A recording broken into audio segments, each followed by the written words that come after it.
여러분, 이런 일 많잖아요. 믿음으로 살다가 힘들고 어려울 때 사실 하나님께 실망했다는 건, 믿음 없는 사람이 실망을 하나요?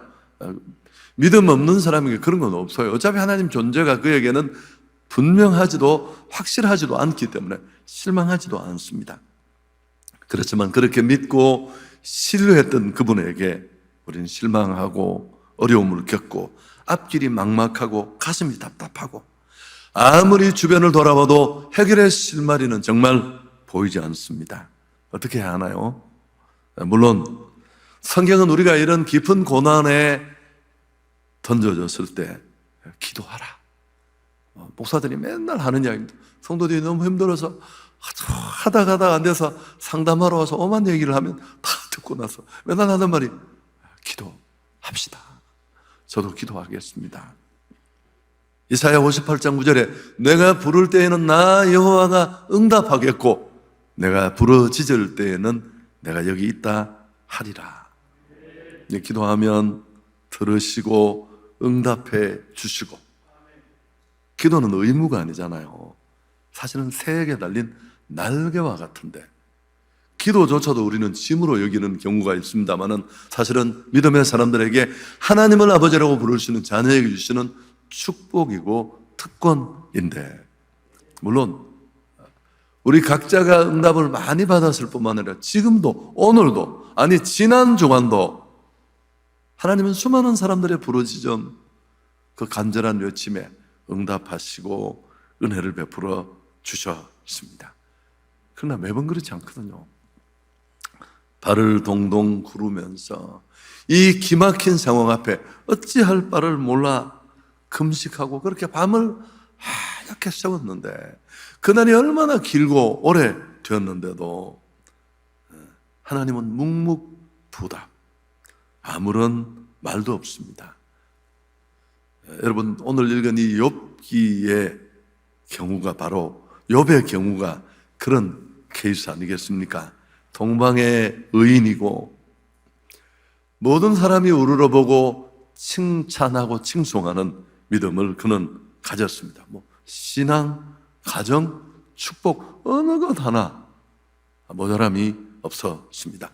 정말 말 그대로 풍요로운 삶을 살았는데 어느 날 갑자기 이 가정에 불행의 먹구름이 몰려오기 시작합니다. 사고로 일순간에 10자녀가 한꺼번에 죽고 재산 다 잃어버리고 도적과 재난으로 다 빼앗기고 자기 몸도 악창으로 말 그대로 만신창이가 됩니다. 이 기막힌 상황 앞에 그는 부르짖고 아무리 외치고 한거해도 하나님은 응답하시지 않고 아무 말도 없습니다.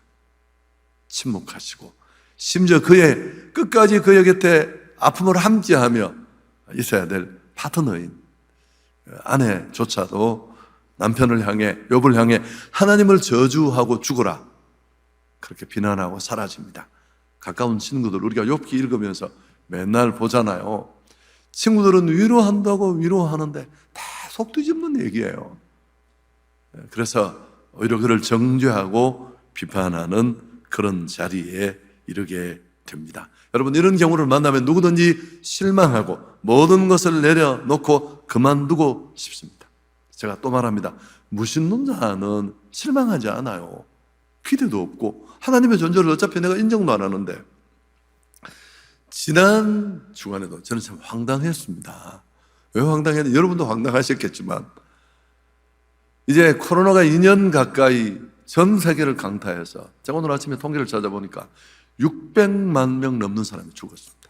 어마어마한 숫자죠. 한국도 예외는 아니잖아요. 코로나가 이제 다시 돌아간다고 하지만 여전히 200명 가까운 사람들이 매일매일 죽어가고, 이 2년 넘는 시간 동안은 교회도 초토화됐습니다. 소상공인들 다 무너지고 그 유명한 맛집들, 셰프들도 자기 건물이 아닌 사람들은 건드릴 수가 없었어요. 다 도산하고, 이 와중에 여러분 교회는 30%의 성도를 잃어버렸대요. 물론 저희는 그래도 몸부림을 쳤습니다. 하나님이 교회에 주신 그 일을 꾸준히 하겠다고 노력했고, 내가 늘 우리 교육자 그게 얼마나 진전인지는 아직 아무도 모른다. 우리는 조금 애를 썼지만 뚜껑을 열어봐야 한다. 여러분, 이런 고통당하고 이해할 수 없는 상황을 만났을 때 정말 절실한 건 하나님의 한마디예요. 뭐 차라리 메일을 보내시든지 너 임마 회개해 뭐 이런 얘기를 하시든지 좀 견딤이 쉽고 짐이 가벼워질 것 같은데 그런 게 없습니다. 여러분 그러면 어떻게 별의별 생각이 다 들죠. 아니 하나님은 왜 내 기도 응답하지 않지? 도대체 내가 뭘 잘못했길래 갑자기 이런 일을 당하지? 혹시 나는 버려진 자가 아닐까? 내가 괜히 하나님 앞에 도움받는 데 이렇게 시간만 낭비하고 있는 것 아닌가? 그러다가 좀 더 수렁에 깊어지면 어떻게 되나요? 하나님 안 계신 거 아니야? 그리고 믿음을 송두리째 잃어버릴 수도 있습니다. 여러분 이 얘기를 들으면 우리의 얘기처럼만 느껴지지만 아니에요. 성경을 읽어보면 특히 시편에 이런 시인들의 황당함, 절망, 충격이 고스란히 담겨 있습니다. 이들 역시도 아니 그렇게 내 삶을 송두리째 지켜주겠다고 약속하셨는데 사라져버린 그분의 침묵 앞에 가슴 아리를 하는 성도들의 고뇌. 시편 83편 1절에 같이 한번 읽을까요? 하나님이여 침묵하지 마소서. 하나님이여 잠잠하지 마시고 조용하지 마소서. 신의 이 마음을 아시겠죠? 아니 자기가 그렇게 피를 토하고 절규하는데도 아무 얘기가 없으니까 시편 22편 1절 2절에도 같이 한번 읽을까요? 내 하나님이여 내 하나님이여 어찌 나를 버리셨나이까? 어찌 나를 멀리하여 돕지 아니하시오며 내 신음소리를 듣지 아니하시나이까? 내 하나님이여 내가 낮에도 부르짖고 밤에도 잠잠하지 아니하오나 응답하지 아니하시나이다. 얼마나 고통스러웠으면 밤을 한숨도 못 자고 밤새 부르짖었는데도 그분은 단 한마디도 없으시니까요. 여러분 이런 고민은 시대를 초월해서 있었습니다. 이런 고통의 터널을 지날 때 우리는 하나님의 음성 듣기를 원하고 하나님 만나 뵙기를 원하고 그렇습니다. 자, 그럼 이럴 때 어떻게 해야 될까? 첫 번째, 하나님을 신뢰하고 낙심하지 말아야 되는데 좀 직설적으로 바꿀게요.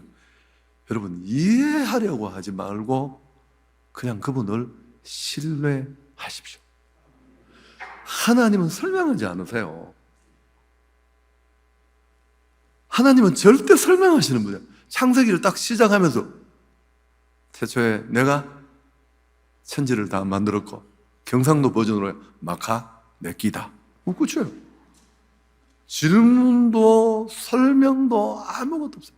오늘 제가 인용을 하지 않습니다만 읽은 이 구절을 읽어보면 하나님이 온 천지를 보라는 거야.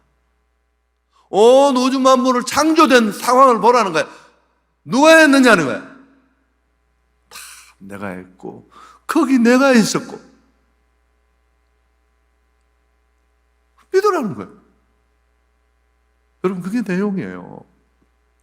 그래서 우리는 사실 부모님의 마음도 이해하기가 쉽지 않잖아요. 우리 아들이 가끔씩 전화 와서 아니 저한테 잔소리를 그렇게 한 사람이 역사에 아무도 없을 겁니다. 돈을 많이 쓰지 말라느니 그건 안 하시는 게 좋겠다. 그래서 내가 야 임마 내가 알아서 하지 네가 뭘 한다고. 그건 내가 뭐 애교로 그냥 봐주지만 근데 그 자녀가 우리가 인간 대 인간이지만 부모의 생각, 부모의 결정을 측량하거나 이해할 수는 없잖아요. 여러분 하나님과 우리 사이에 존재하는 이 격차가 얼마예요? 이 황당한 상황에 하나님이 오만 얘기를 하시는데 재밌는 게 성경에 아주 놀라운 장면이에요. 하나님이 직접 나타나셨고요. 그것도 고난의 한가운데 정말 미쳐 펄떡 뛸 것 같은 이 욥을 향해 뭔가 한 말씀 하실 줄 알고 우리가 38장, 39장, 40장, 41장 이 4장에 걸쳐서 얘기를 하세요. 근데 거기 설명은 하나도 없어요. 오히려 하나님이 도로 물으세요. 동문서답도 무슨 이런 동문서답이 있습니까? 근데 놀라운 건 욥이 말씀을 다 듣고 난 다음에 오히려 욥의 반응이 재밌습니다. 욥기 42장 5절. 이거 아주 대표적으로 유명한 구절이잖아요. 우리 같이 한번 읽을까요? 내가 죽게 대하여 귀로 듣기만 하였사오나 이제는 눈으로 주를 배움나이다. 여러분, 제 오늘 설교의 제 아킬레스건은 이 부분이에요. 내가 설명할 수가 없다는 것 더 이상은 이건 깨달아져야 되는 거예요. 이런 타임이 딱 옵니다. 상황이 보이면서 그래, 하나님은 여전히 지금도. 여러분, 원래 설교 제목이 뭐였느냐 하면 하나님의 섭리가 미치지 않는 곳은 없다 였는데, 제가 금요일 날 마음이 바뀌어서 제목을 이렇게 좀 예쁘게 고쳤습니다만, 우리가 조금만 열린 눈으로 주변을 돌아보면 내 삶의 그 어느 곳 어느 자리에도 큰 소리 치는 사람이 월급날 막 월급 탁 던지면서 아내한테 한번 열어봐 하고 애들 용돈 주면서 바람 잡는 아버지가 우리 집을 먹여 살리는 줄 알지만, 물론 그분이 너무 애쓰시고 치열한 경쟁 속에 감사하지만 그의 호흡을 연장시켜 주시는 분, 일터를 주신 분, 재물 얻을 능을 주신 분,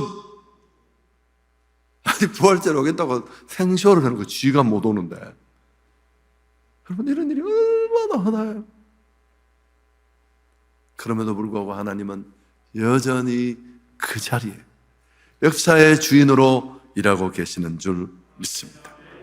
내가 관여하지 않고 내 손길이 미치지 않는 곳은 한 곳도 없어. 넌 이해하려고 하지 말고 믿으면 되는 것. 이게 진짜 신앙인의 믿음이에요. 할렐루야. 자, 두 번째, 고통의 끝이 있습니다. 기도하면서 기다려야 돼요. 이 타이밍은 우리가 몰라요. 오늘이 전부가 아니고 이렇게 몰리기만 하다가 그냥 끝나지 않습니다. 제가 20대 때 두려움이 그거였습니다. 난 실력도 없고 갖춘 것도 없는데 이러다가 아무것도 못하고, 아버님은 돌아가시고 6명의 가족을 내가 생계를 책임져야 되는데 내가 어떻게 뭘 하면 살까? 뭐 몇몇 유력한 친척들이 있었어요. 우리 집안에 대단한 분이 계시는데, 쳐다도 안 보더라고. 제가 갔더니만 포크레인 배워서 한번 열심히 해보라 그러더라고. 그렇다고 무슨 취직을 시켜 주는 것도 아니고. 그게 나쁜 건 아니지만 저는 그럴 용기가 없었어요. 하나님이 아주 사정없이 문을 다 막아버리시더라고요. 여러분, 그러나 고통에는 반드시 끝이 있습니다. 우리 잘 하자. 이 또한 지나가리라. 코로나19, 저는 한 2달 만에 끝날 줄 알았어. 여러분, 이렇게 길어지니까 사람들이 다 기가 질려가지고 이게 도대체 끝이 나겠느냐. 의학 전문가들, 의사들조차도 이제 함께 해야 된다. 여러분, 그 말은 틀린 말이에요. 우리와 끝까지 함께 하시는 분은 하나님이십니다. 갑자기 쏟아지는 소낙비 때문에 청년들이 길을 가다가 차만 몇 대 피했는데 아무리 기다려도 비가 그치질 않는 거예요. 우산도 없는데. 한 친구가 너무 걱정하니까 옆에 있는 친구가 뭐라고 했다고요? 친구야, 걱정하지 마라. 그치지 않는 비란 존재하지 않는다. 여러분, 고통의 끝이 없을 것 같죠?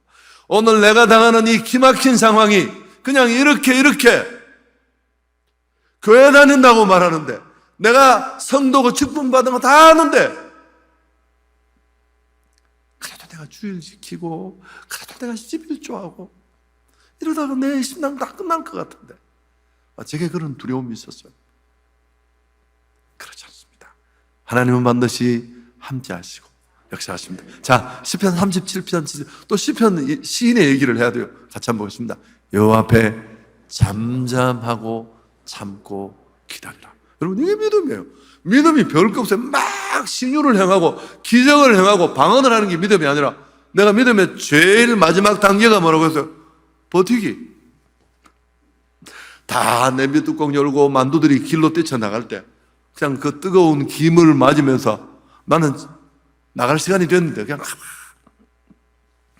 참고 기다리는 거예요. 이게 신앙생활의 대부분.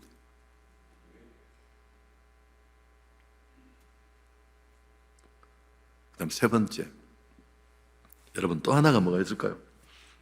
이런 고난의 결국이 얼마나 아름다운 것인가를 우리는 알아야 돼요. 욥기 23장 10절, 그러나 내가 가는 길을 오직 그가 아시나니 그가 나를 단련하신 후에는 내가 순금같이 되어 나오리라. 여러분, 우리 길은 아무도 모르고 내비게이션도 모르고요. 세상에 유능한 성공서적, 성공하고 출세하고 주식에서 돈 벌고 한 사람들이 말하는 그 노하우가 우리의 길이 될 수 없습니다. 어쩌다가 그 길이 열려서 간 거예요. 랜덤으로 일어나는 일이에요. 그냥 지가 정리를 한 거지. 우리 인생의 길을 아시는 분은 하나님이신 줄 믿습니다. 근데 하나님은 우리를 어떻게 인도하실까요? 빨리 가는 게 중요한 게 아니라 안전한 길, 더 중요한 건 그 축복을 받을 만한 믿음의 사람으로 우리를 다듬는 데 문제가 있어요. 진짜 믿음의 사람이 되도록 여러분, 자식을 사랑한다고 그 사랑을 과잉보호로 이어지면 좋은 자녀가 될까요? 바라는 거 다 해주고 사달라는 거는 그날로 다 사주고, 여러분 그 인간 끝나는 인간이에요. 정말 불행할 수 있고요. 좋은 부모는, 생각 있는 부모는 그렇게 하지 않습니다. 제가 아는 아주 재벌들요, 용돈도 안 줘요. 자기 엄마가 대구에서 제일 큰 사업을 하는데 옷을 못 산단다. 알바해서 쓰라 그래요. 걔가 다니는 학교 세계 유수 그 재벌들이 다 다니는데 혼자 차 없어요. 그렇게 하는 거예요. 혹시 길에서 주워왔을까요? 6.25 때 다리 밑에서. 너무너무 사랑하니까.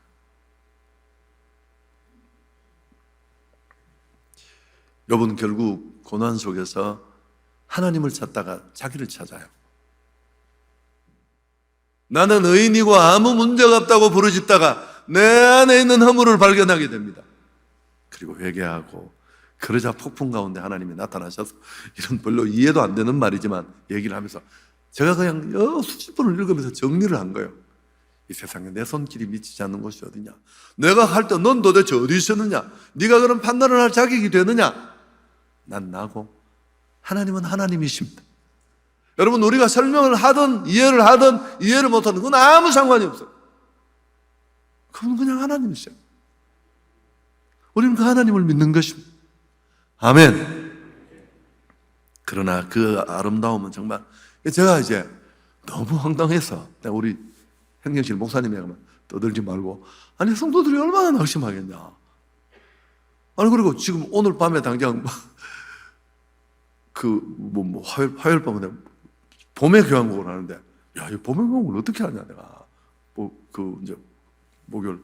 그래서 제가 부랴부랴 짐을 챙겨서 이제 격리로 들어가면서 참 황망하기도 하고 성도들이 당황할 것은, 그래서 제가 책을 한 권 가져와서, 그게 뭐냐면, 일부러 들고 간, 이게 무슨 책이냐 하면, 우리 성도들이 그 송구정 신예배, 신년 예배 때 이제 신년 소원 헌금을 쓰면 거기 기도 제목을 다 쓰시면 이렇게 책을 만들어 주세요. 저한테 이 책을 만들어 주는 거, 제가 이제 이걸 가지고 기도 방에 사고 그렇게 하는데, 이걸 들고 제가 갔어요.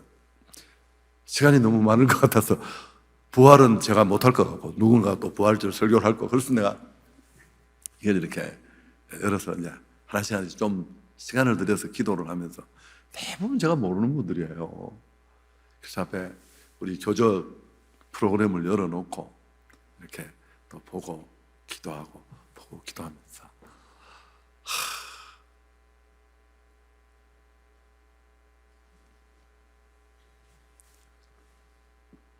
너무 감사하더라고요.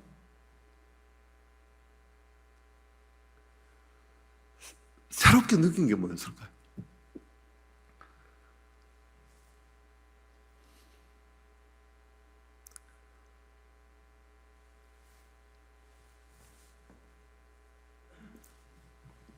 자식을 바라는데, 출산을 그렇게 사모하는데 아기가 없어서 고통받는 사람이 내가 이렇게 많다는 걸 한 번에 쫙 보면서, 제가 그런 게 잘 안 했잖아요. 못했는데, 그 다음에 예상외로 우리 성도들이 얼마나 그 대의가 있는 그런 기도들을 그 신년소원금 제목에 적었는지에 대해서도 제가 보면서 우리 한성교 성도들의 수준을 알겠더라고요.